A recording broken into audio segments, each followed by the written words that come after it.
कुरैशी साहब को इस बात के ऊपर आप दाद नहीं देंगे? एक डोजियर उन्होंने बनाया, जबरदस्त किस्म का, अक़वाम मुत्तहिदा में पेश किया।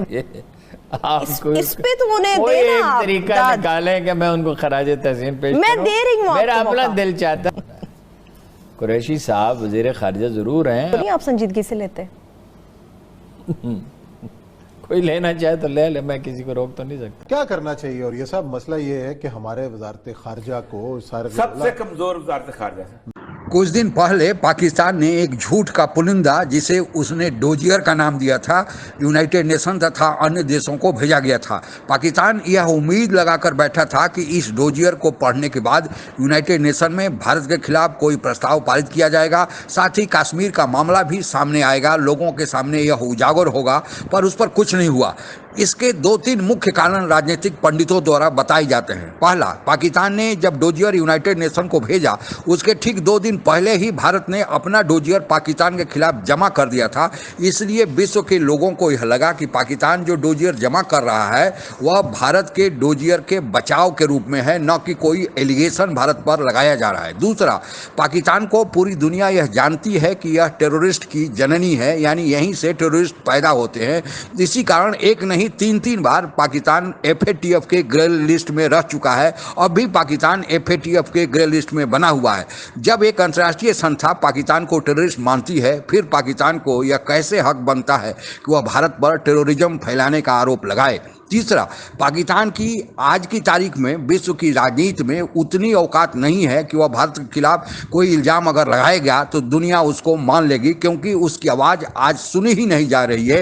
हालत यह हो गई है कि मुस्लिम देशों की संस्था OIC भी पाकिस्तान का आवाज़ सुनने से इनकार कर दिया है। लेकिन अब यहाँ सवाल उठता है कि जब यह पाकिस्तान को पता है कि पहली बार जो डोजियर उसने यूनाइटेड नेशन और अन्य देशों को भेजा था उस पर कार्रवाई नहीं हुई, तो फिर यह दूसरी बार यूनाइटेड नेशन में पुनः डोजियर जमा करने का बेवजह प्रक्रिया क्यों अपनाया?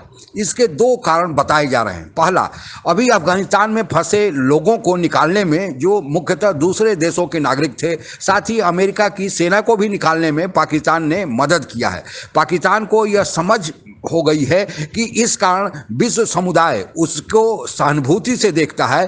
अब वह पाकिस्तान इस डोजियर को जमा करके उस सहानुभूति के बदले भारत के खिलाफ कार्रवाई चाहता है, जो कि उसको मिलने वाला नहीं है। दूसरा बात, डोजियर में कश्मीर के सैयद अली गिलानी के दफनाने से लेकर IS की ट्रेनिंग तक का मामला उठाया गया है। जहां तक सैयद अली शाह गिलानी के दफनाने का मामला है, उसे कुछ लोग पाकिस्तानी झंडे में दफनाना चाहते थे जब उनकी मृत्यु हुई थी।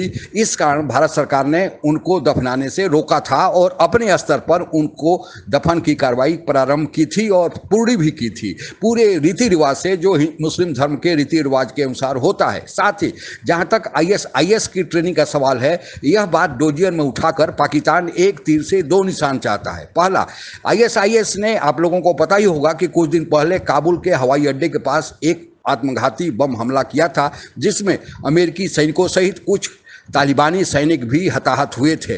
अब वह चाहता है कि IS की ट्रेनिंग स्थली भारत में दिखाकर वह अमेरिका तथा तालिबानियों दोनों की सहानुभूति हासिल करे तथा इन दोनों देशों को भारत से दूर करे।